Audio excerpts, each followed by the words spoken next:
माननीय विजय चौधरी जी यहाँ बैठे हुए हैं।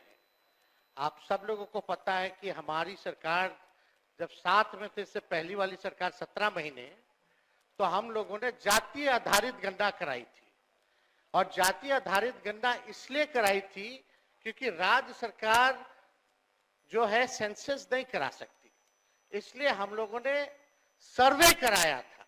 और उस सर्वे के आधार पर हम लोगों ने आरक्षण की सीमा महोदय 65% करने का काम किया था, जिसमें कि पिछड़े, अति पिछड़े, दलित, आदिवासी समाजों का आरक्षण हम लोगों ने बढ़ाया और ईडब्ल्यूएस 10% एज इट इज रखा।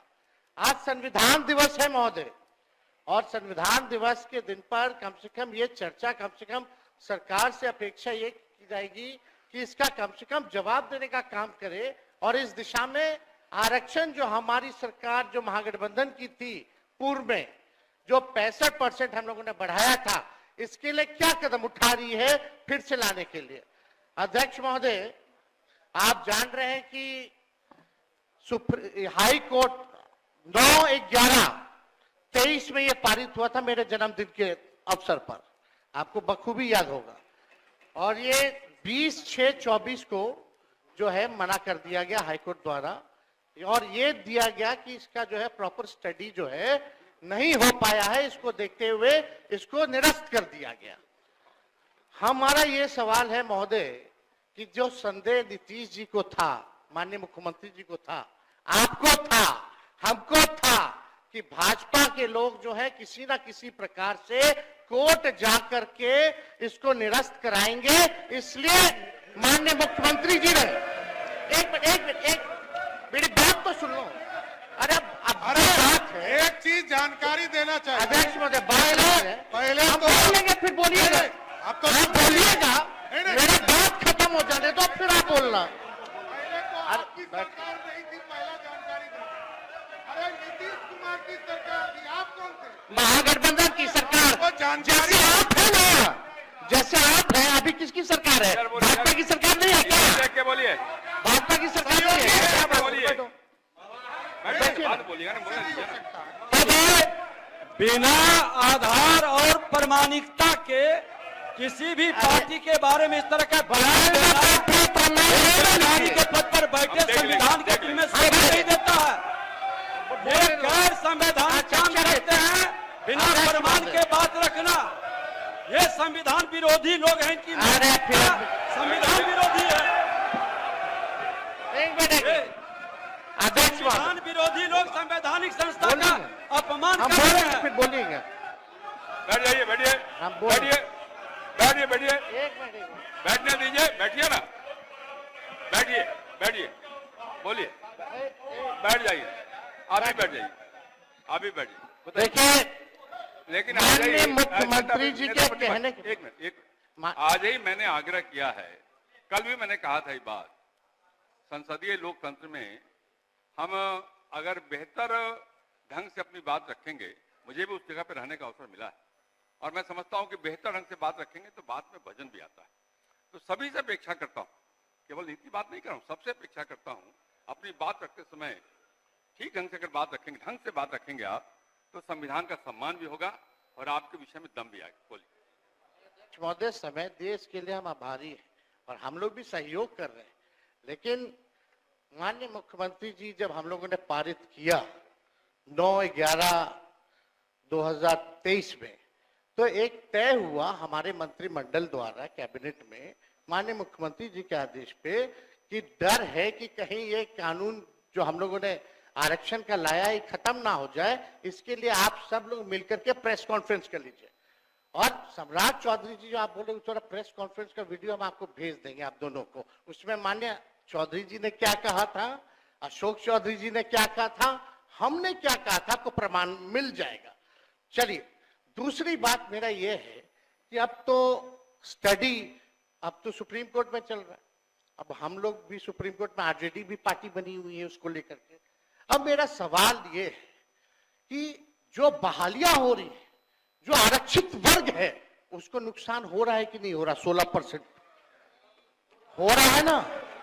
यह गंभीर मसला है महोदय, पिछड़ों का, अति पिछड़ों का, दलितों का, आदिवासियों का जो भी आरक्षित वर्ग है उनका भारी नुकसान हो रहा है। मेरा यही कहना है, अगर सरकार, और देश में ये पहली ऐसी सरकार थी 17 महीनों की जहां जाति आधारित गणना भी हुई और 65% आरक्षण की भी सीमा की गई। पहली बार इतना बड़ा निर्णय हम लोगों ने लिया, उस निर्णय को लागू कराने में क्यों फेल रहे।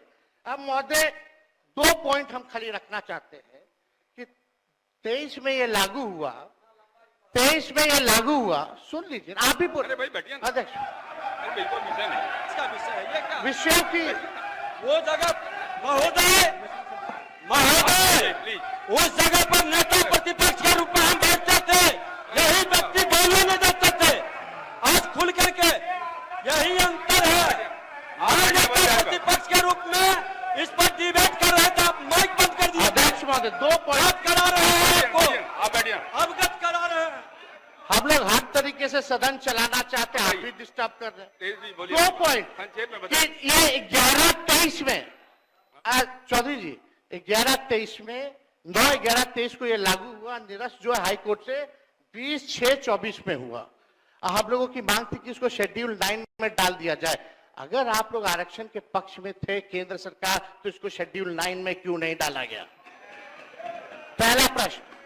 दूसरा महोदय कि अभी भी हम लोग इंतजार कर रहे हैं, अभी भी माननीय मुख्यमंत्री जी को मेरे तरफ से रिक्वेस्ट कर दीजिएगा चौधरी जी, और दोनों चौधरी जी कर दे तो ज्यादा भार पड़ जाएगा। तो अगर कर देंगे तो कम से कम ये कह दीजिए, अभी स्टडी नहीं हुआ है, यही ना कोर्ट कहा, तो स्टडी तो ईडब्ल्यूएस का भी नहीं हुआ था जो 10% मिला, उसका कौन सा आधार था। ये तो हम लोगों ने कास्ट बेस्ड सर्वे करा के आरक्षण दिया। तो अभी हम लोगों की यही मांग है कि सरकार अगर इच्छुक है, आप दोनों बलवान लोग बैठे हैं, दोनों दो डिप्टी सीएम है, पहले हम अकेले थे तब हुआ था, अब तो 2 है। तो महोदय यही हमारा मांग है, खाली मांग सुन लिया जाए कि इसमें अभी भी स्टडी के लिए एक असेंबली की कमेटी बना दीजिए, एक असेंबली की कमेटी बना दीजिए जो स्टडी कर ले। और अरे भाई आप बैठिए ना, प्लीज। अरे सुन लीजिए ना, क्या व्यवहार है, डिप्टी सीएम है यार, डिप्टी सीएम जैसा इधर देख के बात करिए, कीजिए। इधर देख के बात करिए नेता प्रतिपक्ष। जब मैं बोलने का मौका देते थे वो सभा देता था।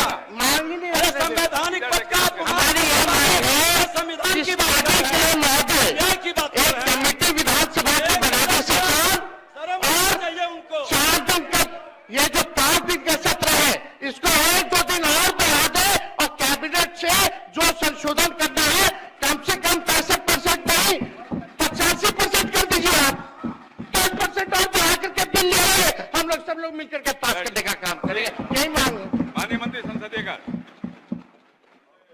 महोदय, नेता प्रतिपक्ष ने ऐसे संवेदनशील मामले का जिक्र किया है कि सरकार को भी अपने पक्ष रखना न सिर्फ लाजमी है बल्कि हक है। और हमको बोलने का 2 प्रसंग बन गया महोदय। एक तो नेता प्रतिपक्ष ने हमारा नाम भी लिया, स्वाभाविक रूप से हम लोग साथ उस वक्त थे।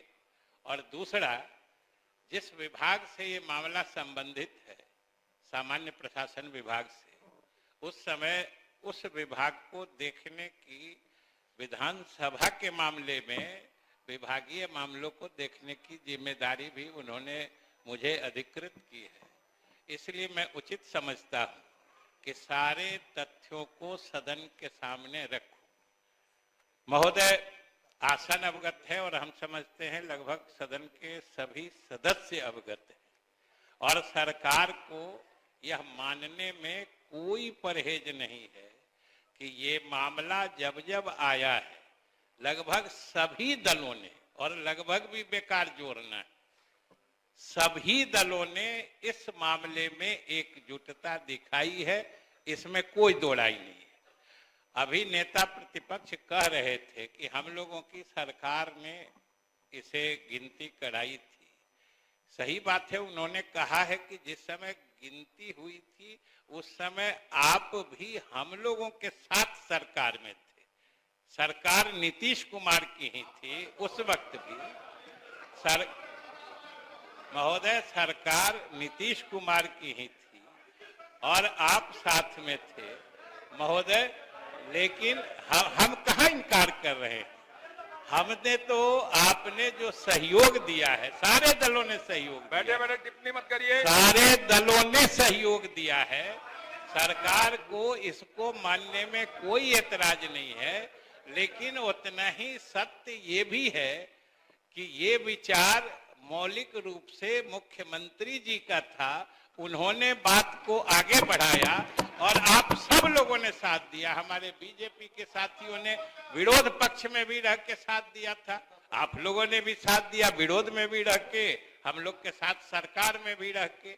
तो जैसे आप लोगों ने साथ दिया वैसे ही ये भी सही है कि जातीय गणना कराने का पहला फैसला जब मंत्रिपरिषद से लिया गया था वो एनडीए की हुकूमत थी और इसलिए हम लोगों ने लिया था और हम आपके योगदान से इनकार नहीं करते।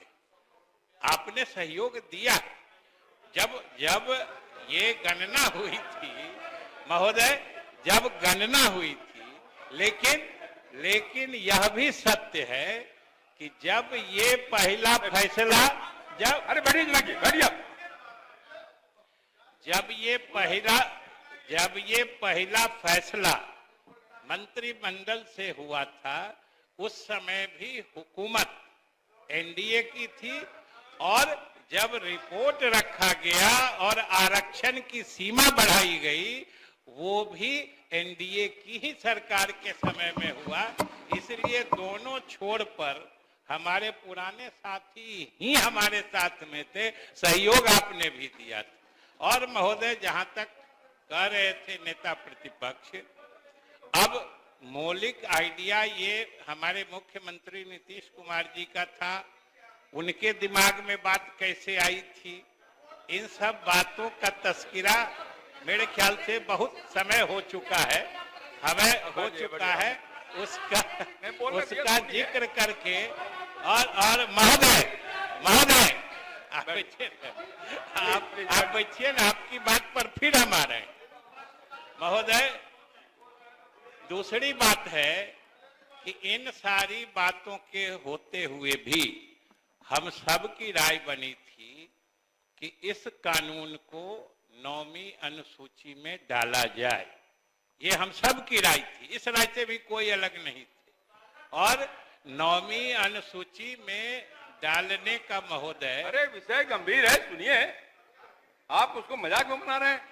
इतनी गंभीर चर्चा हो रही है, सारा सदन इसके लिए चिंतित है, कहा जा रहा सुना करिए, समझा करिए। और महोदय 9वीं अनुसूची में डालने का मतलब होता है कि इसको न्यायिक समीक्षा से संरक्षित किया जाए, लेकिन इस बीच में कई लोग कोर्ट चले गए और ये कानून ही निरस्त कर दिया। महोदय ये कानून ही निरस्त कर दिया गया। लेकिन मुझे पिछले दफा सदन में आश्चर्य जरूर हो रहा था जब हमारे सदस्यगण तख्ती लेके कि इसे 9वीं अनुसूची में इस कानून को शामिल करो। महोदय मुझे आश्चर्य हो रहा था कि आज की तिथि में वो कानून अस्तित्व में नहीं है, न्यायालय ने उसे खारिज कर दिया है। और जो नेता प्रतिपक्ष आप पूछ रहे थे, हमको ये बताने में क्या छिपाना है सरकार को, क्योंकि वो कानून न्यायालय ने निरस्त करते हुए यह भी निर्देश दिया है कि बहालियां किसी हालत में नहीं रुकेंगी। बहालियां आरक्षण के जो पुराने प्रावधान हैं उसके आधार पर आपको जारी रखना है। ये सारे निर्देश न्यायालय ने दिए हैं, इसीलिए पुराने आरक्षण की व्यवस्था से ये हो रहे हैं।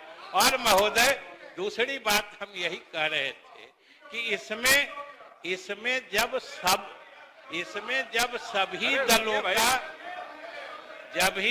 सभी दलों का सभी नेताओं का विचार एक ही जगह है तो इसमें अनावश्यक राजनीति की तो कोई गुंजाइश नहीं है।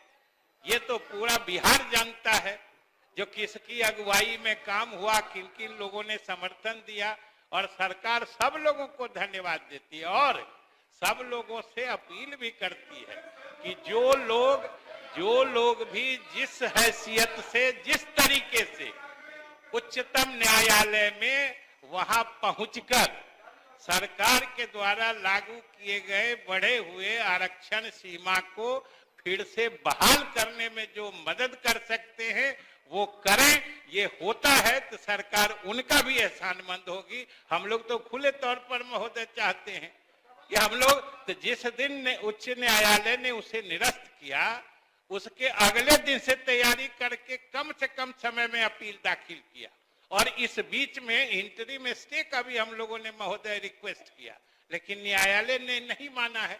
ये भी आज आप संविधान दिवस की सब लोगों को शुभकामना दी है। हम सब संविधान से बंधे हुए हैं और न्यायालय को जो जुडिशियल रिव्यू का पावर है उसके तहत उन्होंने कर लिया है। हम लोगों ने तो 9वीं अनुसूची से लेके इस तरह के जो सामाजिक प्रगतिशील कानून होते हैं उन्हीं को सुरक्षित करने के लिए 9वीं अनुसूची की अवधारणा बनी थी। और महोदय ये सबसे बड़ी बात है कि संविधान का पहला संशोधन भी इसी आधार पे हुआ था और एक अनुसूची बनाई गई, और हम लोग बिहार के लोग तो भाग्यशाली हैं कि ये अनुसूची संविधान में जोड़ी ही गई थी। बिहार ने जो जमींदारी, जो लैंड रिफॉर्म्स एक्ट कहते हैं, भूमि सुधार अधिनियम, जिसको बोलचाल की भाषा में जमींदारी उन्मूलन कानून कहते हैं, वही लागू हुआ था। और कोर्ट जब उसकी समीक्षा करने लगी थी तो उस समय की केंद्र सरकार ने और सारे नेताओं ने, क्योंकि उस समय तो लगभग ये 1948-50 की बात है महोदय, उस समय सभी स्वतंत्रता आंदोलन से जुड़े ही राजनेता थे। उन्होंने ये उचित समझा कि समाज में कुछ बराबरी लाने के लिए, सामाजिक न्याय दिलाने के लिए कुछ ऐसे कानून बनाने होंगे जिसको न्यायालयीय समीक्षा से बाहर रखी जाएगी। तो महोदय हम लोग तो उसके लिए भी लगे हुए हैं।